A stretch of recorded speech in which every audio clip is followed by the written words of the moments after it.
ओम नमो भगवते वासुदेवा। श्रीमद्भागवत महापुराण प्रथम खंड। भगवान श्री कृष्ण की जय हो। हे नारायण, मेरे श्रोतागण, उनके माता पिता, उनके बच्चों, उनकी बहू बेटियां, उनके बुजुर्गों की रक्षा करना। वक्रतुंड महाकाया सूर्यकोटि संप्रभा निर्विघ्नं कुरुदेव सर्वकार्येषु सर्वदा। गणपति भगवान की जय। गुरुर्ब्रह्मा गुरुर्विष्णु गुरुर्देव महेश्वरा गुरुर् साक्षात् परब्रह्म तस्मै श्री गुरुवे नमः। ब्रह्मदेव भगवान की जय, विष्णु भगवान की जय, शंकर भगवान की जय। या देवी सर्वभूतेषु शक्तिरूपेण संस्था नमस्तस्यै नमस्तस्यै नमस्तस्यै नमो नमः। कथा का पाठ 42। इति शुश्रम निर्बंधम तपा परममास्थिता अभिदृष्टवानन्तरं युक्तं स्वयं त्रिभुवनेश्वर तवासनं द्विजगमा परमेष्टयं जगत्पते भवाय शेष भूतये क्षेमाय विजयाय च इति विज्ञापितो देवर्भगवानातं भूरनुनृप परितो अभ्रगुद क्षाधैर्ययो दैत्ययश्वराक्षरमं नाददर्श प्रतिष्ठनं बलमीकतृण कीचके पिपालिकाभिराचीर्ण मेदस्तव नृग मासशोणितं तपातं तपसा लोकान् यथा प्रभावहितरविमं विलक्ष्य विस्मता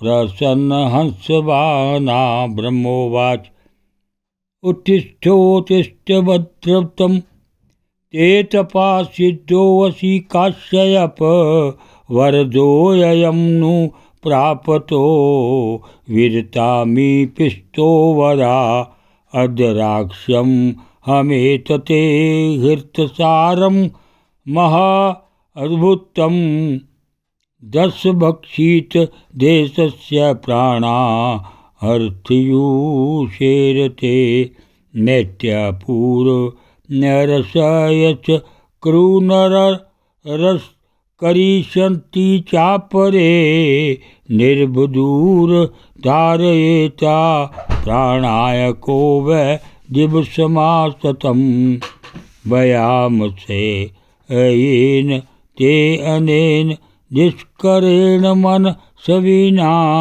तपोनिष्ठेन भवता जितोऽहं जितिनन्दनं ततस्य आशिष सर्वाददा मया सुर्वकम्ब मृतयस ते अमर्तयस दर्शनं नाफलं मम।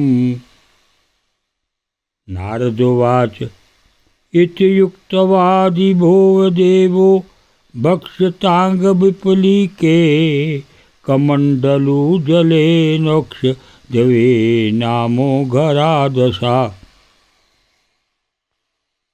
हमने सुना है कि ऐसा हठ करके ही वह घोर तपस्या में जुटा हुआ है। आप तीनों लोकों के स्वामी हैं। आप जो उचित समझे वही करें। ब्रह्मा जी, आपका यह सर्वश्रेष्ठ परमेष्टि पद ब्राह्मण एवं गौओं का भी की वृद्धि, कल्याण, विभूति, कुशल और विजय के लिए है।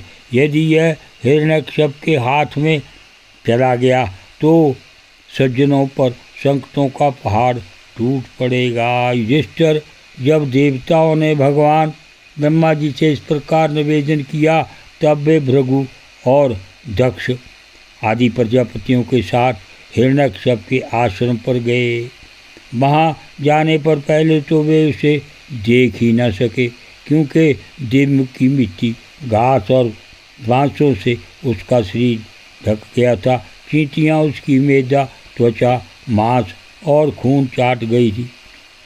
बादलों से ढके हुए सूर्य के समान वह अपनी तपस्या के तेज से लोगों को तबाह रहा था। इसको देखकर ब्रह्मा जी भी विस्मित हो गए। उन्होंने हंसते हुए कहा, ब्रह्मा जी ने कहा, बेटा हिरण्यकश्यप उठो उठो, तुम्हारा कल्याण हो। कच्छप नंदन, अब तुम्हारी तपस्या सिद्ध हो गई। मैं तुम्हें वर देने के लिए आया हूँ। तुम्हारी जो इच्छा हो बेखट के मांग लो। मैंने तुम्हारे हृदय की अद्भुत बल देखा और डांसों ने तुम्हारी देह खा डाली है, फिर भी तुम्हारे प्राण हड्डियों के सहारे टिके हुए हैं। ऐसी कठिन तपस्या ना तो पहले किसी ऋषि ने की थी और ना आगे ही कोई करेगा।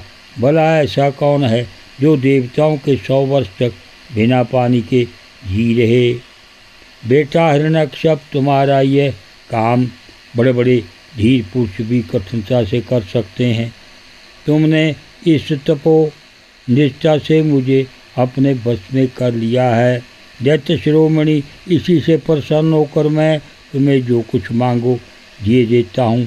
तुम हो मरने वाले और मैं हूँ अमर, अतः तुम्हें मेरा यह दर्शन निष्फल नहीं हो सकता।